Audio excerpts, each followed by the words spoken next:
প্রায় ২৭ মিনিট রাজ্যের মন্ত্রী ফিরহাদ হাকিমের সঙ্গে দেখা করে চেতলার বাড়ি থেকে বেরিয়ে গেলেন পানিহাটি পুরসভার চেয়ারম্যান মলয় রায়।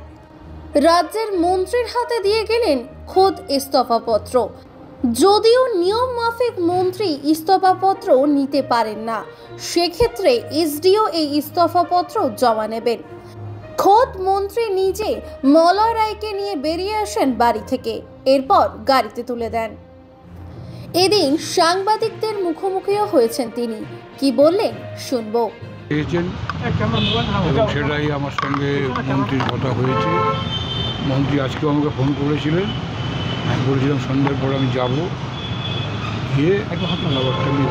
কারণ হায়েস্ট নেত্রী যখন বলে দিয়েছে, স্বাভাবিকভাবেই তার নীতিকে সঙ্গে মানতেই হবে। আপনি কি পদত্যাগপত্র পাঠিয়ে দিয়েছেন? কোথায় পাঠালেন? দিলাম, আমি মন্ত্রীকে দিয়েছি। আচ্ছা, এসডিওকে কাছে দিয়ে দেবো। পদত্যাগ নিয়ে কোনো ক্ষোভ বা কিছু?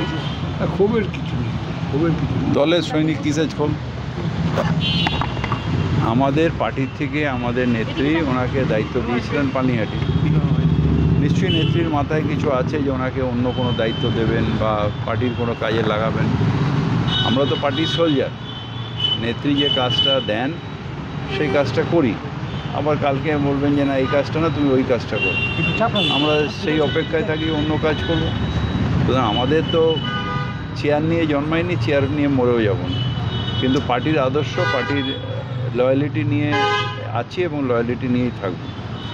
ওকে নিশ্চয়ই পার্টির কোনো অন্য কাজে লাগাবে, সেই জন্য দিয়েছে। পদত্যাগপত্র নিলেন আপনি? পদত্যাগপত্র তো আমি নেওয়ার কেউ না, এসডিও নেবেন। উনি একটা ইচ্ছা প্রকাশ করে দিয়েছেন আমাদের, এবং সিএমের নামে একটা দিয়েছেন, ওটা আমি দিয়ে দেবো। ওটা দলের ভেতরের ব্যাপার, কিন্তু উনি এসডিওকে দেবেন।